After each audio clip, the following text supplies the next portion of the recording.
잠언 20장 21절 말씀입니다. 속히 모은 산업은 쉽게 떠난다. 이런 제목으로 오늘 말씀을 또 묵상하겠습니다. 21절 말씀 우리 한 목소리로 받들어 읽겠습니다. 처음에 속히 잡은 산업은 마침내 복이 되지 아니하느니라.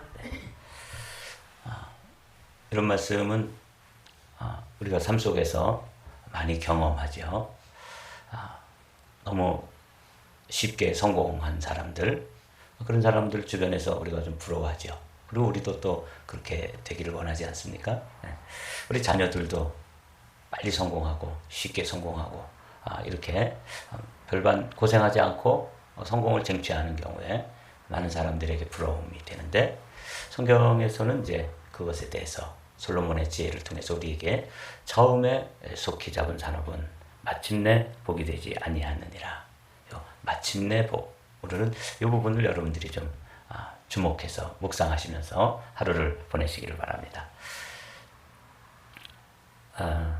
세 번역으로 한번 제가 읽어볼게요. 처음부터 빨리 모은 재산은 행복하게 끝을 맺지 못한다. 여러분, 오늘은 제가 좀 이런 그림을 한 장 준비했습니다. 여러분, 이 그림이 뭘 이야기하는지 여러분 아시나요? 도토리인데, 이 도토리의 처음 자음들이 디귿, 디귿, 리을 이렇게 되어 있잖아요. 이번에 이제 어제 총선이 끝나고 또 아주 의외의 결과가 나왔습니다. 요 도토리라고 하는 요 말은 한동훈이라고 하는 인물이 처음에 이제 법무부 장관을 하고, 법무부 장관 때도 너무 똑똑하고 논리가 정연하고 또 재담이 있어요. 말을 잘하는 그런 그 재능이 있어서 야당의 국회의원들하고 논쟁이 붙으면 한 발자국도 안 물러나고 아주 백전백승을 하는 그런 성공을 거두었습니다. 그리고 그가 이제 법무부 장관을 끝내고 여당의 당대표가 된 거예요. 굉장한 위치에 오른 거죠.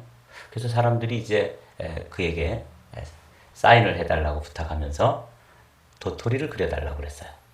도토리가 뭔가, 이게 뭘 뜻하냐면, 이제 당신은 장관도 끝냈고 여당 대표도 해서 이번에 총선에서 한 180석 정도 대승을 거두면 당신이 이제 되어야 될 자리는 대통령. 그래서 디귿, 디귿, 리을이 그걸 이제 이니셜이라고 그러죠. 거기 첫 자음들을 그래서 그걸 상징하는 그림으로 도토리를 그려달라. 사인을 해주지 말고 도토리를 그려달라고.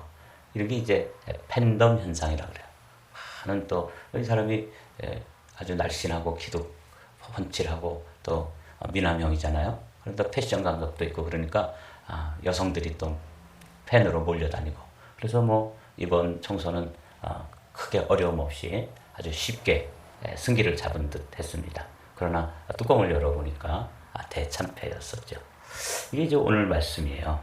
처음에 속히 잡은 산업은 마침내 이게 복이 되지 않는다. 처음부터 빨리 모은 재산은 행복하게 끝을 맺지 못한다 하는 이런 하나의 교훈을 주는 좀 뼈아픈 일이죠. 그래서 우리는 뭐 이 솔로몬의 지혜를 빌리지 않더라도 우리의 경험 속에서 이런 말들 많이 들어보셨죠? 로또의 승자는 인생의 패자다. 이런 말 들어보셨잖아요. 로또의 위너가 된다는 것은 라이프의 루저가 되는 것이죠. 실제로 이제 로또에 당첨된 사람들 중에서 그 어마어마한 돈을 제대로 관리하고 사용해가지고 인생에도 승자가 되는 경우는 거의 없다 그래요. 그냥 로또에 당첨되면 일단 하던 일을 그만둔대요. 그렇겠죠. 돈이 뭐 벼락을 맞았으니까 뭐 그거 하던 일, 어려운 일 계속 할 이유가 없겠죠. 그래서 첫 번째로는 하던 일을 그만두고, 두 번째로는 바꾸기 시작한대요. 집도 바꾸고 차도 바꾸고, 그 다음에 누구도 바꿔요? 맞아요. 자기 부인을 바꾸는 거예요. 그러면서 이제 그 돈을 뭐 너무 쉽게 들어왔으니까 또 뭐 흥청망청 쓰다 보면은 결국은 위너가 아니라 루저가 된다는 것이죠. easy come, easy go 그런 말도 들어보셨죠? 너무 쉽게 이렇게 들어온 것, 쉽게 온 것은 또 쉽게 가버리는 것이죠. 그래서 그 밑에 교훈, 오늘 우리가 이제 마음속에 새겨야 될 게 이제 마침내인데, 우리는 속히 성공하기를 원하나, 그렇죠? 주님은 마침내 성공하게 하신다. 오늘은 요 마침내 성공, 속히 얻는 것, 속히 뭔가를 이루는 것, 이것은 마침내 이루는 것과는 차원이 다른 거예요. 이 마침내라는 것은 뭐가 포함된 거냐면 긴 수고의 과정, 그것을 성취하기 위해서 때로는 실패도 하고 때로는 눈물 젖은 빵을 먹기도 하고 또 깊은 골짜기를 통과하기도 하고 잠 못 이루는 밤을 보내야 되는 이 긴 과정이 생략되어지면 속히가 되는 것이죠. 이 과정이 생략되어지면 이제 우리가 생각하는 아주 속히 성공하는 건데 이거는 마침내 성공과는 차원이 다르다는 거예요. 그래서 오늘 여러분과 제가 우리 자녀들을 위해서 또 기도하고 우리 자신을 위해서도 한번 생각을 정리해야 되는데 나 왜 이렇게 빨리 하나님께서 안 해주시지? 왜 하나님께서는 내가 이렇게 열심히 새벽 기도도 하고 뭐 구하고 그러는데 왜 이루어지시지 않는 걸까? 이렇게 좀 빨리빨리 우리는 또 빨리빨리의 또 국민이잖아요. 제가 뭐 해외여행은 많이 못 해봤지만 단기 선교를 가느라고 이제 동남아를 가거나 미얀마를 가보고 그런 적이 있어요. 그리고 이제 성지순례도 한번 가보고 그러면 그 동남아에 있는 사람들이 우리를 이렇게 보면은 제일 먼저 하는 말이 빨리빨리 이렇게 얘기를 하더라고요. 그러니까 뭐 우리가 아주 그런 게 우리는 잘 모르지만 다른 사람들이 보면은 그게 코리안 그러면 빨리빨리 이렇게 이제 인식이 돼 있더라고요. 그래서 뭐 그냥 지나가면서도 그런 얘기를 해요. 빨리빨리 이렇게. 그래서 중국에 가서도 코스 요리를 시키면 원래는 한 접시 나오고 또 이제 그거 다 처리하면 또 한 접시 나오고 이렇게 되잖아요. 근데 한국 사람들이 오면 세 접시씩 나온대요. 하도 빨리빨리 하니까 아예 세 접시씩 해가지고 빨리 나오는 거죠. 이게 이제 우리의 국민성이기도 하고 그런데 오늘은 요 속히 얻는 것, 마침내 얻는 것, 요 차이를 좀 마음속에 새기면서 하루를 출발하기를 원합니다. 성경에서는 이 마침내를 강조하고 있어요. 아브라함이 본토 친척 아비집을 떠나서 이제 가나안 땅으로 갔는데 그 긴 여정을 뭐라고 요약하고 있냐면 마침내 가나안 땅에 들어갔더라. 요 마침내라고 하는 요 단어 속에는 참 힘들고 어려운 과정이 다 거기 안에 포함되어 있는 거죠. 그렇죠? 그 자기가 원래 살던 고향을 떠나서 낯설고 물 설고 강 건너고 산 넘고 그래서 그 히브리 사람들이라는 게 히브르라고 하는 게 무슨 뜻이냐면 강을 건넌 사람들이다 그런 뜻이라고 말씀드렸죠. 그 유프라테스 강을 건너서 그 지금의 이란, 이라크 이 하란 지역을 떠나가지고 가나안까지 오는 그 긴 여정, 무슨 고속도로로 달리는 것도 아니고 그 낙타를 이끌고 가족들을 이끌고 또 뜨거운 태양을 또 낮에 밤에는 또 추운 밤을 지나면서 마침내 가나안 땅에 들어왔다. 그게 마침내라는 단어를 오늘은 기억하십시오. 그래서 우리가 이제 인생을 살아가는 데 있어서 좀 여유를 가지고 우리가 기도를 한 자락 하더라도 기도의 긴 과정, 이 과정을 통해서 어떤 응답들이 우리의 삶의 열매로 오게 되면 그건 우리에게 복이 되지만 하나님께서는 속히 볼 이렇게 하루아침에 자라나는 것. 그래서 버섯은 하루아침에 자라지만 나무는 하루아침에 자라지 않습니다.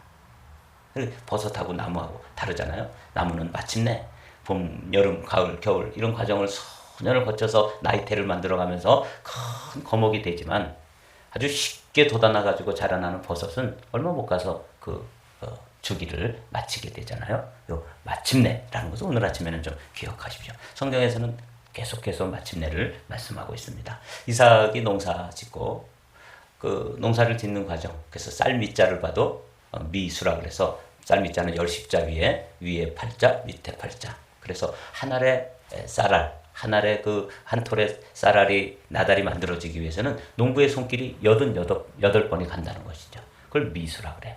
여기 보십시오. 이 이삭도 부자가 됐는데 그 부자가 되는 과정을 성경은 뭐라고 말하냐면 마침내 거부가 되었다. 참 이 멋진 표현이에요. 그렇죠? 아브라함이 그 긴 여정을 통해서 가나안 땅에 들어간 것이나 또 이삭이 농사를 짓고 또 애를 쓰고 땀을 흘리고 수고하고 수년이 지나서 마침내 거부가 되었다. 이렇게 말씀하고 있잖아요.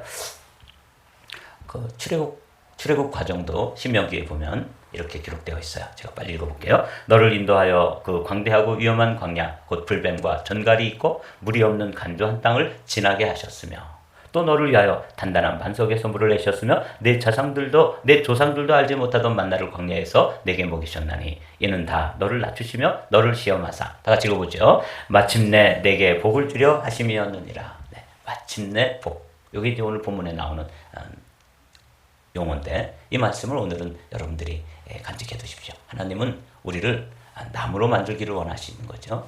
버섯처럼 독버섯처럼 하루아침에 쑥쑥 자라다가 그냥 쓰러지는 그런 인생으로 우리를 만들어가지 않습니다. 아브라함의 과정을 보든 여기 이삭의 삶을 보든 또 모세를 광야에서 인도하여 내는 그 과정을 모세도 마침내 이렇게 때로는 물이 없는 땅을 통과하게 하고 또 큰 태양 아래 통과하게 하셨다가 밤에는 견디기 힘든 추위를 또 통과하게 하시고 그래서 마침내 이 모든 과정이 그 히브리 사람들, 그 출애굽한 백성들에게 뭐가 된다고요? 복이 된다. 이제 하나님이 우리를 인도하시는 과정이에요. 그러나 우리 속 사람은 속히 뭔가를 아주 빠르게 쉽게 그냥 하루아침에 벼락부자가 되는 것, 하루아침에 대성공을 거두는 것, 하루아침에 도토리가 되는 것 이런 걸 꿈꾸고 있지 않습니까? 그래서 이 지혜자는 우리에게 그런 거 하루아침에 그게 이루어지면 그게 그 인생에 있어서 진짜 복이 되지 않는다. 이렇게 이제 이야기하는 거죠. 성경에 보면 이제 탕자의 비유가 나오는데 이 탕자도 하루아침에 어마어마한 돈을 가지게 된 거예요. 아버지 유산을 받았으니까. 그러니까 쉽게 이제 돈을 가지고 인생을 출발해가지고 비즈니스도 하고 뭐 사람도 사귀고 먹고 마시고 흥청망청 허랑방탕이라고 되어 있죠. 먼 나라에 가서 허랑방탕했다. 왜 그래요? 자기 아버지는 땀 흘려서 수고해가지고 긴 과정을 통해서 이 부를 모았지만 이 아들은 그냥 하루아침에 아버지에게 유산을 뚝딱 얻어가지고 그걸 다 캐시로 바꿔서 해외에 나가니까 뭐 고생한 과정이 없고 돈이 뭐 얼마나 이게 어렵게 만들어진 것인지 모르는 거죠. 그러니까 쉽게 왔으니까 easy come, easy go 한 거예요. 그래서 다 탕진하게 되는 그런 이야기가 탕자의 이야기잖아요. 이게 바로 그런 이야기입니다. 성경은 우리에게 계속해서 이런 말씀을 주셔요. 저는 이 시편 128편 읽을 때 이 2절의 말씀이 사실은 마음에 안 들었었어요. 여호와를 경외하며 그의 길을 걷는 자마다 복이 있도다. 하나님을 경외하고 믿음으로 살고 그 길을 걷는 사람에게 복이 있도다. 그리고 이제 2절 말씀이 나오는데 제가 젊었을 때는 이 말씀이 좀 마음에 들지 않았었습니다. 내가 내 손이 수고한 대로 먹을 것이라 내가 복되고 형통하리로다. 이게 뭐가 복이야? 수고를 해서 먹는 게 복이야? 아니 그냥 수고하지 않고 탕자처럼 그냥 아버지 큰 유산을 물려받거나 갑자기 로또가 당첨되거나 그냥 어떻게 벼락부자가 돼가지고 놀고 먹는 게 복이지 수고해서 먹는 게 뭐가 복이야? 그래서 저는 수고하는 모습, 땀 흘려서 일했는데도 그 일한 대가가 너무 없는 그런 가난한 농부의 아들로 자라면서 이 수고하고 먹는다는 게 이게 뭐 복이라고 생각되지 않더라고요. 근데 이제 조금 이제 나이가 들면서 일할 수 있는 건강이 있고 일할 수 있는 일터가 있고 일할 수 있는 일거리 또 함께 일할 수 있는 사람들 이렇게 수고할 수 있다는 것 자체가 뭐라고요? 복이라는. 그리고 그 열매를 가지고 온 가족이 한 상에 둘러앉아가지고 함께 나누고 함께 먹을 수 있다면 건강하게 먹을 수 있는 것도 뭐예요? 복이에요. 뭐 쌓아놓은 것 많고 뭐 정말 산해 진미가 상에 차려진다 할지라도 그걸 소화할 수 있는 건강이 없으면 아무 소용이 없잖아요. 그래서 수고한 대로 먹을 것이라 내가 복되고 이게 진짜 복이구나. 내가 수고할 수 있는 건강도 있고 그 수고해서 그 열매가 또 있기도 하고 그 열매를 또 함께 먹을 수 있는 가족들이 있고 그래서 내 집 안방에 있는 내 아내는 결실한 포도 같으며 내 식탁에 둘러앉은 자식들은 감람나무 같으리로다. 이렇게 이건 뭐 제가 언젠가 말씀을 드린 복이기 때문에 길게 설명은 안 드리지만 아내를 통해서 그 수고로움의 열매가 포도처럼 아주 잘 결실해서 누가 맛보아도 스윗한 아주 달콤한 행복한 가정 그리고 그 자라나는 자녀들은 이 감람나무가 거기에 기름이 나고 그 열매 자체가 식용이 되고 약용이 되고 성전에 불을 밝히고 이런 데 쓰는 거라고 그랬잖아요. 이 기름이라는 게 이렇게 귀하게 이 수고로움의 열매를 통해서 이런 게 열매 맺는 거죠. 포도나무도 열매 또 감람나무도 열매. 이게 이제 이스라엘을 상징하는 나무가 세 개가 있는데 하나는 무화과, 하나는 포도, 하나는 감람나무예요. 그 시인은 이걸 통해서 수고로움의 열매를 통해서 이스라엘 백성들이 복을 받는 모습을 이렇게 시로 그려놓은 거죠. 수고한 대로 먹는다. 오늘 여러분 참 이민자로 살아가면서 수고가 많으시죠? 그게 복이에요. 일할 수 있는 일터가 있고, 일을 할 수 있는 건강이 있고, 일할 수 있는 일거리가 있고, 그 수고로움의 열매를 가지고 함께 나눌 수 있는 가족이 있고, 그게 복이에요. 뭐 큰 돈으로 삐까번쩍한 차 타고 다니지 않으시더라도 이게 복이라는 거예요. 여러분 이게 복이라고 느껴지시나요? 네, 저는 이런 게 이제 조금씩 깨달아졌어요. 더군다나 오늘 잠언 기자를 통해서 처음에 속히 잡은 산업은 마침내 복이 되지 아니하느니라 하는 이 말씀도 이게 이해가 됐어요. 그렇다. 이번에 이 총선의 과정을 봐도 그냥 처음에 막 다 성공한 것처럼 보이고 이미 도토리가 된 것처럼 느껴지고 그래서 그냥 다 사람들이 박수를 치고 그래서 처음에는 완전 성공한 것처럼 보였지만 이게 마침내 복이 되지 않는구나. 이게 이제 이런 또 과정을 통해서도 배우게 됩니다. 우리 세 번역으로 읽고 오늘 말씀을 마치도록 하죠. 이거는 길게 설명하지 않아도 우리 경험 속에서 다 알고 있는 것이죠. 함께 읽습니다. 처음부터 빨리 모은 재산은 행복하게 끝을 맺지 못한다. 그렇습니다. 사랑하는 성도 여러분, 여러분들이 지금 수고하고 어떤 것들을 성취하기 위해서 과정을 지금 통과하고 있습니까? 그 자체가 복입니다. 오늘 이 지혜자의 지혜로운 마음이 여러분들이 인생을 경영의 한 분명한 인생관, 경영 철학, 인생 철학이 되어서 그래, 내가 오늘 수고하는 것 이게 언젠가는 열매를 맺어서 내 대에도 거두지만 내가 오늘 기도하는 일이 또 어디까지 가서 거둬요? 내 다음 때에서도 거둔다. 이게 복이라는 거예요. 그래서 오늘 수고하고 기도하고 눈물 흘리고 그 눈물 흘리며 씨앗을 뿌리는 자는 어떻게 돼요? 마침내 기쁨으로 단을 거둔다. 시편 126편에도 그렇게 기록되어 있잖아요. 오늘 이런 믿음으로 오늘 하루도 마침내 복을 바라보면서 한 걸음 한 걸음 승리하게 되시기를 주님의 이름으로 축복합니다.